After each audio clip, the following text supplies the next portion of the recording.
Welcome to Hangar Talk. Don Hakela, and you are with Professional Instrument Courses. Tell us what PIC is. I think I know, but our listeners might need a refresh. Sure, yeah, I'd be happy to help, and thanks for having me on, Dave. So Professional Instrument Courses, this is our 45th year celebrating service to the industry. We've been training instrument pilots for 45 years. Congrats. In a unique way, thank you. So we actually travel most of the time to the client's location. Right. So we send our experienced CFIIs out. They come equipped with a simulator and a workbook that the client gets to keep.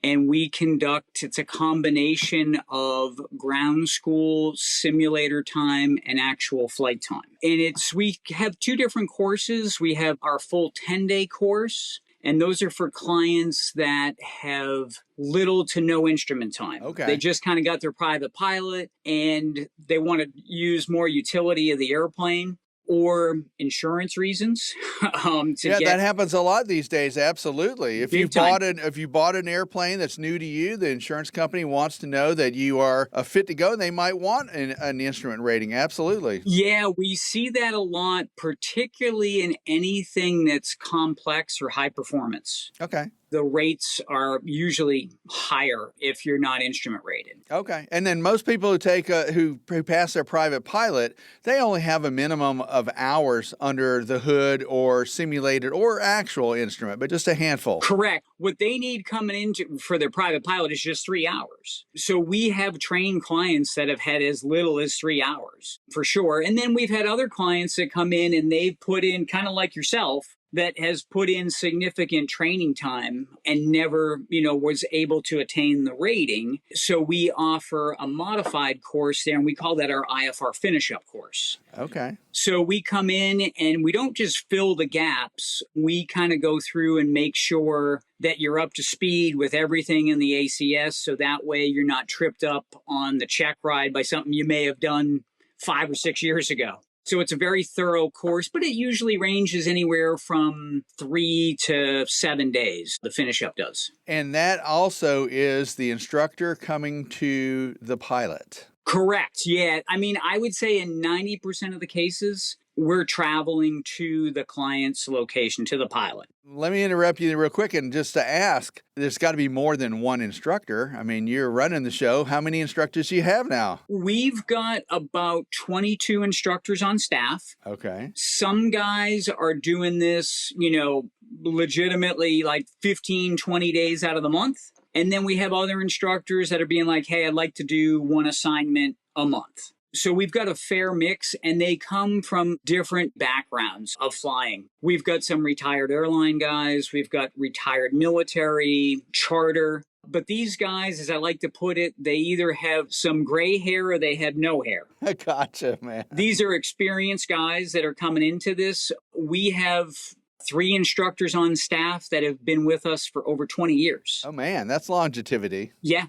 But yeah, these guys have been there, done that in terms of flying. So they're now passing on their experience to other pilots. And, not only are they good pilots, but they're even better instructors in terms of passing on that message. That's something I was going to ask you about. And again, I apologize if I interrupt a little bit, but I'm curious because some people can, walk the walk and talk the talk. But does a good instrument pilot make a good instrument instructor? And what do y'all do to ensure that that does happen? Yeah, so first of all, we do a little bit of screening process, bringing instructors in. So we actually have a 4-day standardization course that we bring, potential instructors in, and we find out if they're going to be a good fit.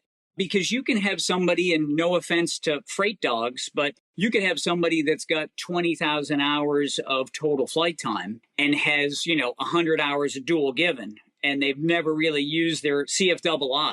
Okay. So we're always looking for guys that have given a lot of dual given and that they've taught. We find that that's more effective for sure going through our course. So the nice part is, our instructors are dealing with all different sorts of folks. I mean, we train, as I like to put it, we train folks from brain surgeons to bricklayers. All right. And that goes kind of the same thing with the airplane. We're seeing different airplanes, different avionics. So our instructors are that, they're very good of adapting and, teaching to, someone's specific needs, whether they struggle here with this or, hey, I need to program my GTN 750 better. So those are the types of instructors that, we have on board. All right, that sounds good. The company itself, Professional Instrument Courses, you said at the outset that you guys are celebrating 45 years. Congratulations. Thank you. And I'm going to take this moment to remind people of the website, which is iflyifr.com. Correct. Very cool. How did you start with the company? Yeah, so I started in 2006. So this is my 19th year with the company.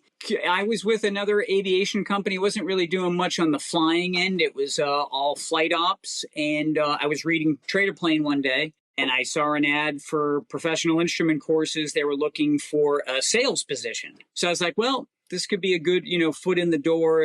At the time they were, they were like celebrating their 25th or 26th, anniversary. So I was like, I'm going to check into it. So I called and they had me in for an interview. And before you know it, I was hired and, moved to Connecticut. Okay. Yeah. You moved to Connecticut, but you were not far away from Connecticut to begin with. I was not. Well, my wife and I were living in Massachusetts at the time, but I was doing a lot of traveling for this other company. The other company actually owned 3 747 Classics, and they were all based overseas in the UAE, not far from Dubai. So oh, wow. I was doing a lot of traveling, whether it would be, you'd kind of meet the airplane either in Dubai or the airplane went to Sweden. Sometimes I would have to go. So it was all over the place. What were you doing? I mean, what was your function with that company? Pretty much I wore a lot of hats there. Okay. So I was doing a lot of just helping with like flight ops, but my official title was a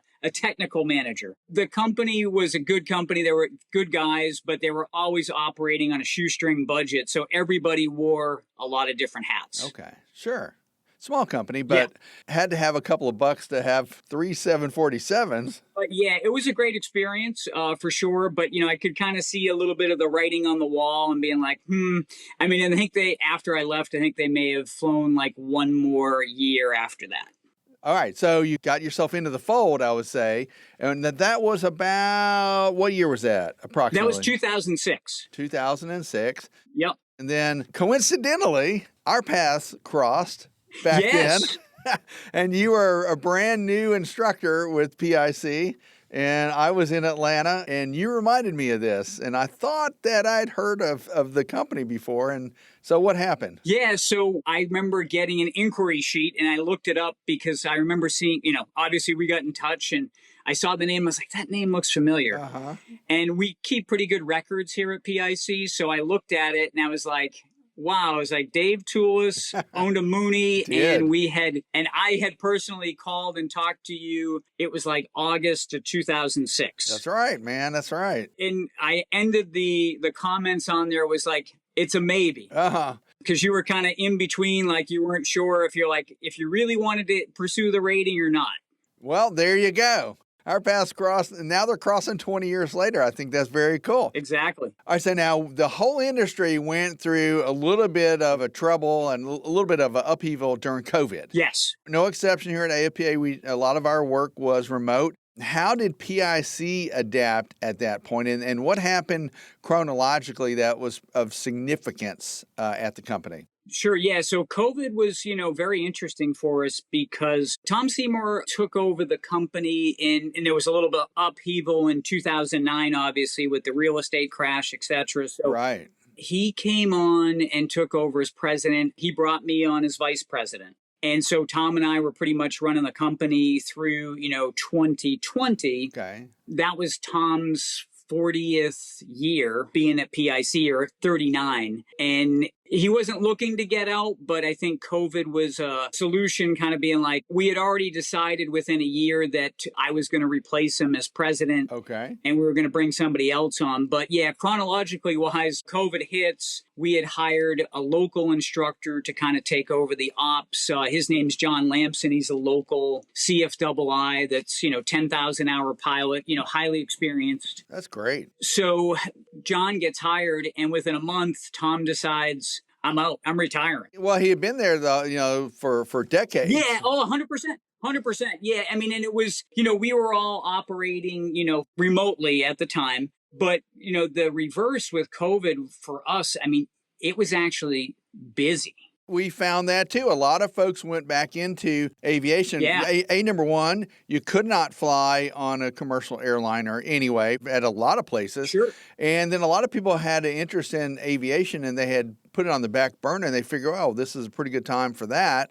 Now, as instructors, you did have to take precautions. I know I wrote a few stories about this. Oh, yeah. And then there was also the Embry-Riddle folks did a study on mask fatigue when you had to wear masks in the cockpit. Yep. So you did find a lot of folks went back and started their studies. Yeah, absolutely. We actually trained quite a bit, and we had to kind of jump through all those hoops that you mentioned. So, mask protocol, then, we had to send the instructors out with letters that they were important people to go out there and train other folks so they could travel. Because you remember they were like, oh, they didn't want really people traveling from state to state. Right. So, they went out with a letter and, believe it or not, a couple of instructors, kind of got stopped at the border, if they were traveling and being like, what are you doing? And he's like, well, we're of significance because, we're important people to train. That's right. You guys had the exception that you were, I think the term was essential personnel. Essential personnel. Yes, that's exactly what it was. Yeah, good call. So so we sent that out, but we were quite busy with it. And, it came down to a lot of the fact that, there weren't a ton of hotels open either. Uh-huh. So, again, the majority of our folks, are traveling to the client's location. So it was a lot of logistics to get it worked out. But we found that, 2021 was really actually a busier time, believe it or not. I mean, it was crazy where, the amount of training that we did that year.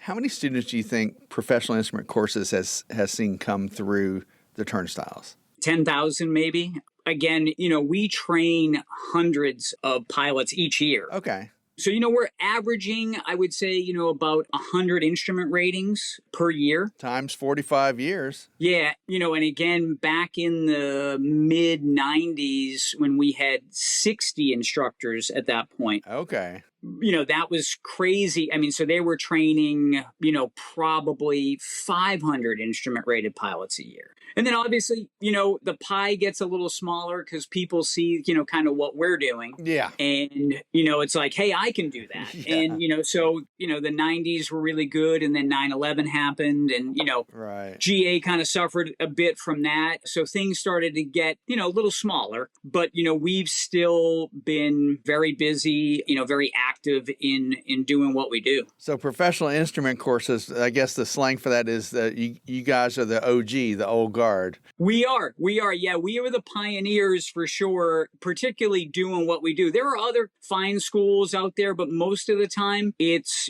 people travel to them. Yeah, and then your instructors are traveling to the folks at the folks' home base. Yeah. So now someone must have traveled to Hollywood, Los Angeles, because you have Kurt Russell, right? Yes. You have Tom Cruise. Yep. That took your courses. And you've got a few others. Sidney Pollack, the director. Yeah. Oh, wow. And Jimmy Buffett is a PIC graduate. Jimmy Buffett as well. So that's great. Yeah, all those guys were, kind of in the mid 90s. Uh-huh. As the story went, as I believe, Kurt Russell was kind of the first one to start it off. Okay. Because he was, he was an active GA pilot. He brought us in. And from what I remember hearing was Kurt and Goldie Hawn, they were together. And Uh-huh. it was, the instructor said it was like dealing with any other husband and wife. There was no like fluff in terms of importance. It was just like, hey, like you and I talking like any other person. Like they seem pretty cool. Yeah, like really good people. Yeah, absolutely. Yeah. So Kurt, I think, somehow got in touch with Tom Cruise, right. And this was obviously after Top Gun. And Tom Cruise actually did the training at the time in Italy in a Marchetti. Oh, those are cool airplanes. Yeah, so that's what he did it in. Yeah. And that was obviously back before 9/11.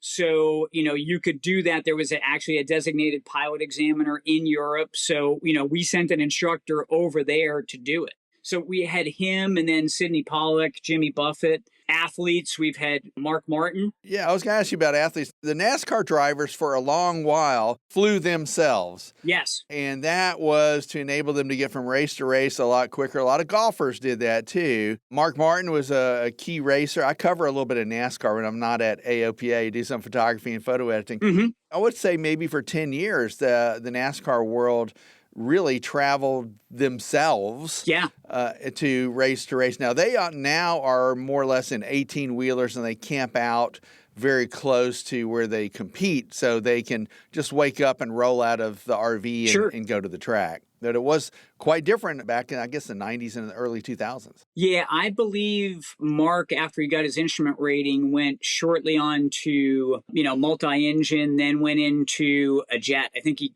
got a Citation and started flying a Citation. Yeah. It was some sort of a biz jet that he was flying to, get back and forth to races. Sidney Pollack was the same thing. He went in, he got his instrument rating, spent a little time in multi-engine, and then went right into a jet. Nice. Well, look, tell folks how they can get in touch with you and what a typical scenario would be for me and folks like myself who want to finish up and jump back in and knock that IFR rating out finally after all these years. Yeah, absolutely. So you can go to our website, iflyifr.com, or you can call our 800 number. So it's 800-435-9437, and that's 800-IFLY-IFR. There you go. Yep. So the normal protocol would be either to fill out a form from our website or, pick up the phone, old traditional methods to give us a call. And what we do is, you would typically talk to myself or perhaps John, our ops manager. Okay. And we get some background on. So we find out what you're flying, what your total time is. Do you have any previous instrument training? Right. So sort of kind of get that background feel. Have you taken the knowledge exam yet? Because to finish the course in a 10-day time frame, our two prerequisites are we like the knowledge exam taken and passed. Okay. And we want to see the pilot with 40 plus hours of cross-country time as pilot and commands. Oh, well, that's like hardly nothing, I would think. It really is. Yeah, it's not much, but that's what we'd like to see for sure. Okay. And then, so once we kind of go through that, we describe the program to them. So the program, is essentially, hey, we send an instructor to your location. They're going to bring with them a copy of our workbook, which the client gets to keep, and an FAA-approved digital simulator. So the simulator, it doesn't cover all avionics, but it covers a good amount. And what the simulator does, it doesn't fly like the actual airplane. Okay. And people have to get over that because they're like, well, it doesn't fly like my airplane. It's not supposed to. Okay. Really, with the design of the simulator, where it really helps the pilot is, one, it gets their scan cemented. So it really reinforces their scan because scan is king in instrument flying. And then two, it really helps with the procedure side. So you can make a mistake and then the instructor can pull the airplane back out by a couple miles and say, hey, listen, you missed the vector I gave to you and you blew right through the final approach course. Let's pull it back and let's do it again. So you can make mistakes and you can talk about it in the airplane. So an instructor comes to my location with a simulator. Yeah. Most of the time we set it up, I would say 90% of it, clients set it up at their house. So that way they have full access to it when the instructor is not there. So if they're like, hey, I want to shoot that RNAV approach that we ended with today that I felt like I wasn't 100% on, they can do it. That is awfully cool. And if they have their own airplane, then what? How does that factor into the equation? Yeah, so then we go from the simulator session, we go out to the airplane and we go perfect the procedure in the air. Okay.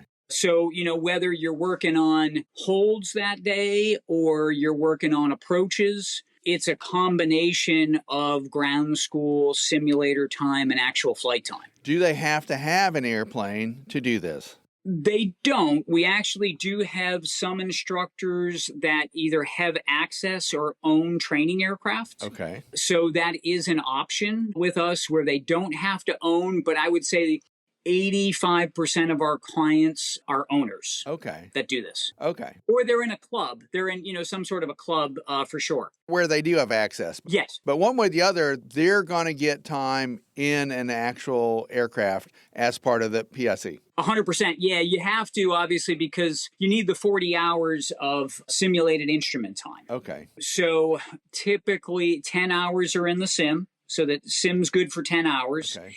And then they'll log, they usually have, 3 to 5 hours coming in.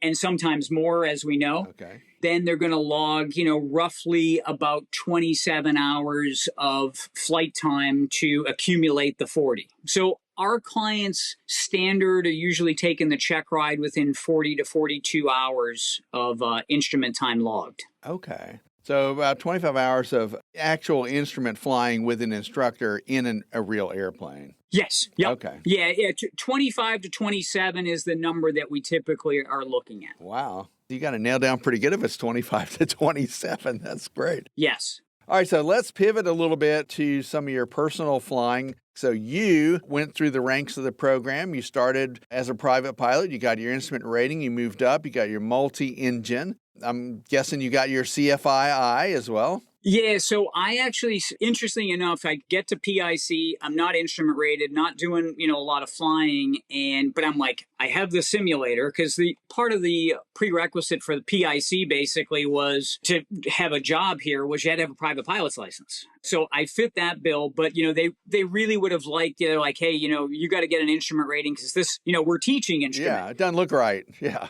Totally get it. And I had a bunch of instrument time like yourself. And so I was like, well, I'm in a really good setup here because I have access to simulators. I've got the PIC manual, and we had a local instructor that was in Connecticut at the time. And his name was Dale Plumley. And I have to comment on this because he was just such a great guy, but he was like the Forrest Gump of aviation. All right. He was an Air Force pilot, and he had flown in Vietnam. He flew B-52s, he flew Caribous, you name it. Like he had flown it, and he knew everybody or had a connection with everybody in aviation. He was always, if you said, oh, Clay Lacey, he's like, oh yeah, I flew a citation for him, one time, or he was just so involved with it. So he took me under his wing, and we used the PIC method of ground school, simulator time, and actual flight time to finish up the rating. Nice. So then I proceeded from there to, get my commercial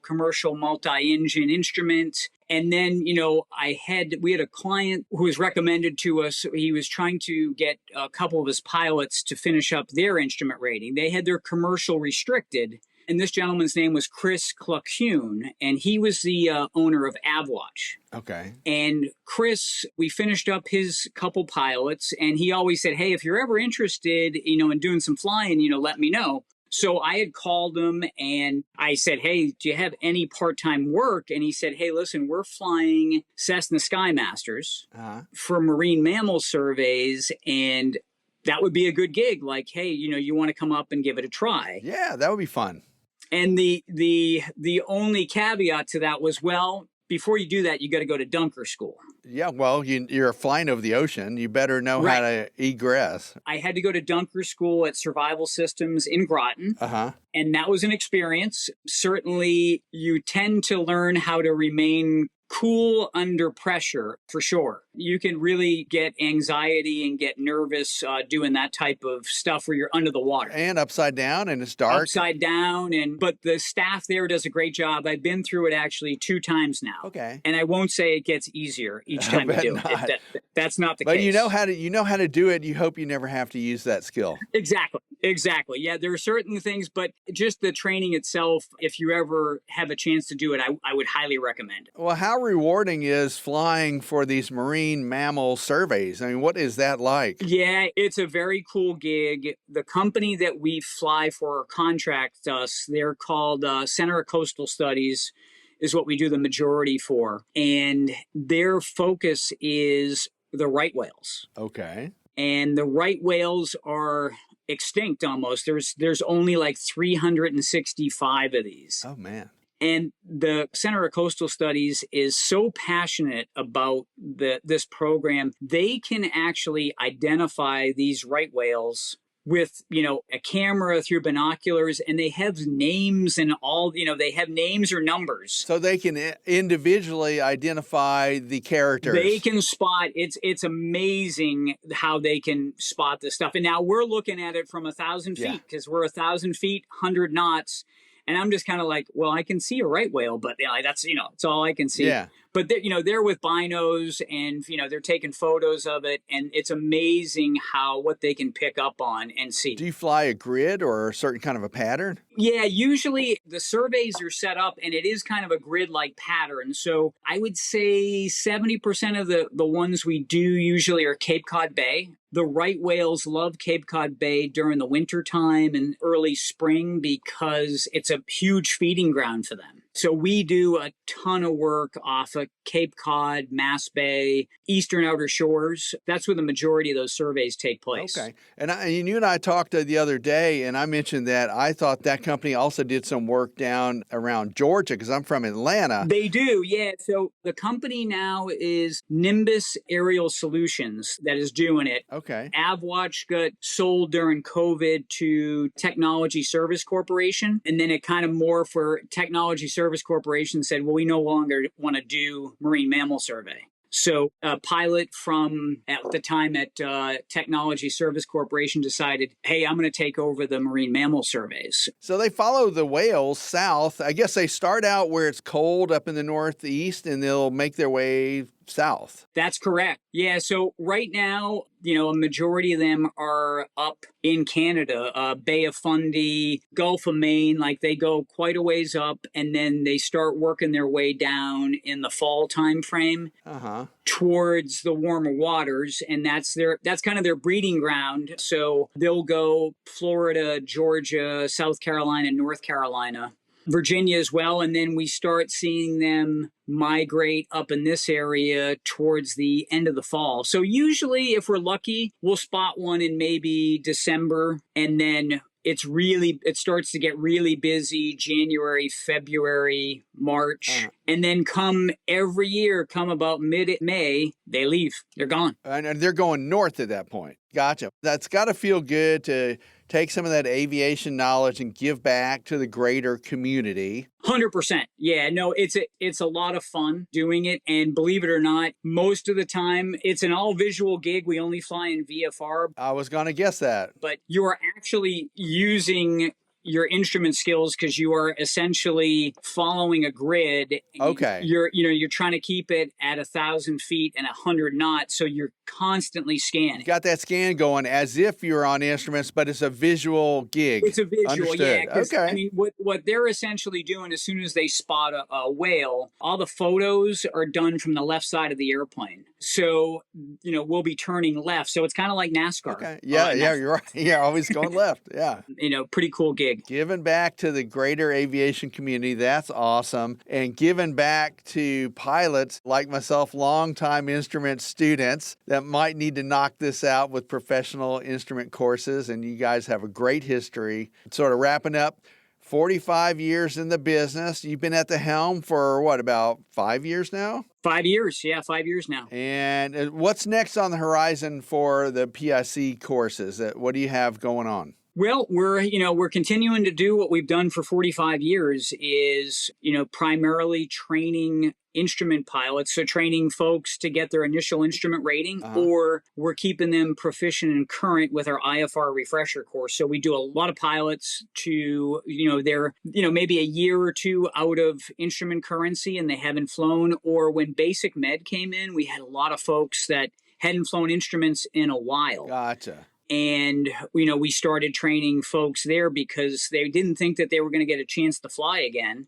And then basic med kind of opened up a new door for them. Sure. We did a lot of instrument recurrency at that point in time, too. So we're doing what we've always been doing is our focus is on instrument flying, but We'll do all the advanced ratings, commercial, multi-engine, etc. But the focus is, for us is instrument flying. We don't do any private pilot finish ups or anything like that. No, you already have to be a PPL before you get going. Yeah, we don't do anything like that training wise. So if somebody were to call us up and saying, hey, I'm trying to finish up my private pilot, our recommendation is, hey, go to your local flight school to get it done. That's not us. That's our specialty and has been for 45 years. Not to put you on the spot too much, but how much can a instrument student expect to spend financially to get it done? I mean, can you ballpark that at all? Yeah, I can ballpark it for you. So we charge it's a daily rate for us. Okay. Whether it's a 10-day course or a finish up course. So obviously, the faster you can go through the program, the less money that you're going to pay for it. So, if you were to do our full 10-day course, for the training itself, it's going to run you around $7,000. That's reasonable in my opinion. That's reasonable. Yeah, that's not going to include obviously the aircraft time, budget in the fuel, and then the instructor's travel and lodging. Okay. I would say all in, if you're doing the full 10-day course, you're probably looking at $10,000, $10,500 to get it done, which is actually a pretty good savings if you're, most of the time what we see if guys that are doing this locally and they train once a week, they usually end up doubling the hourly requirements. They're usually probably so 70, 80 hours. So when you start doing the multiplication there of, okay, well, I have my instructor, I've got to pay for the fuel, and, I'm doing this once a week and I'm just really not making headway. It makes a huge savings, because in the end, if you did it with the local, I would say, it probably ends up running you somewhere between $14,000, $15,000 to do it. I gotcha. That does make sense. The numbers speak for themselves. You're flying to the pilot with the simulator. Correct. You're bringing the coursework and the knowledge to the people. And so there's a convenience factor involved there. Folks just need to take that 10 days off, from work if they're doing the whole 10 days. We highly recommend that, since you've, brought an instructor in, you've carved out this time, is to focus on the training. But we do realize that these people are, that we're training, they're very successful people. So either they're small business owners, doctors, lawyers, farmers, engineers, you name it. Actors, yeah. Producers. So busy schedules. So we realize it can get demanding, but it's usually an 8-hour day of training. Okay. And as I said, it consists of ground school, simulator time, and actual flight time. Okay. Well, I like that. So prerequisite, have your private pilot certificate, pass IFR written. Yes. And have some time off from work. And then go to it. Get the professional instrument courses instructors to come to you. Do the wrap up if you only need a few days, a week or so. Yeah. Or do the entire 10 days if you're never ever. Just have that 40 hours of cross country time, which to me seems minimal in the first place. It really isn't much, but if you're somebody new looking at it and, you just got your private, you come out of your private with 5 hours, right? Yeah, I got And now you're like, I've got to get 35 hours. So for an aircraft owner, no big deal, right? Not a big deal, but somebody that may be in a club or, renting, that's a big expense. So they look at it and they start kind of weighing it out. But I know we're kind of, wrapping up here, but I will have to say, so the combination with us is having, such a good program and so successful. I attribute that to three things. One is our instructors. Okay. The instructor staff that we have, it's comprised of so many different folks in terms of their background. The combination of being a good teacher and a good pilot. Right. The second thing is the syllabus that we bring. Okay. This syllabus was started in 1980 by Peter Dogan, and it's obviously been revised multiple times to reflect, the latest and greatest. So having, the simulator on top of it, so having those three things where we have a good instructor, a known structured program, and the simulator as well. Those three things really is the magic, as some people would say, the special sauce. Yeah, that makes sense. So the instructor, the syllabus, and the known program, but basically you know how to make people learn. So that's the key. Yes. Good. For those folks that are thinking about, particularly for the finish up, give us a call because we can kind of go through and really kind of give you a good estimate to see where you're at. I will have to say, those folks, and I'm not picking on you, Dave, but I don't know when's the last time you've done any instrument training, but it is a perishable skill. Yes, I agree. So, the folks that maybe have, 30, 40 hours from 5 or 6 years ago, you do have that hourly requirement. So you're closer to that. But in terms of proficiency, it may be slim to none. But that's the beauty of this program because we go through each chapter and there's nothing stopping you from expediting through it. Okay. So there's 7 chapters in our workbook. So we're plowing through usually a chapter a day. I like it. And I like it. I like having someone that's going to be a good mentor like Dale was to you, Yes. And I think that's important. And I think a lot of folks could reach out. iflyifr.com. What's the phone number again? One more time, Don. So it is actually 800 ifly-ifr, but the simple one is 800-435-9437. Well, very good, Don. We appreciate it. It's great. And thanks again for doing a quick sidebar on what you do for fun, flying the Mammal Watch. I think that's super cool. I think that's got to get a lot of folks involved and thinking about what else can they do with their private pilot certificate, with their instrument rating, a way to give back to the community. And I know for sure that I'm going to follow up with you about jumping into the PIC program and let's get this done. Yeah, let's finally get you instrument rated after 20 some odd years. Get you filing and make life a little easier for you. All right, thanks again, Don Henkel. I appreciate it so much. Thanks for joining us on Hangar Talk. Thank you, Dave. All the best.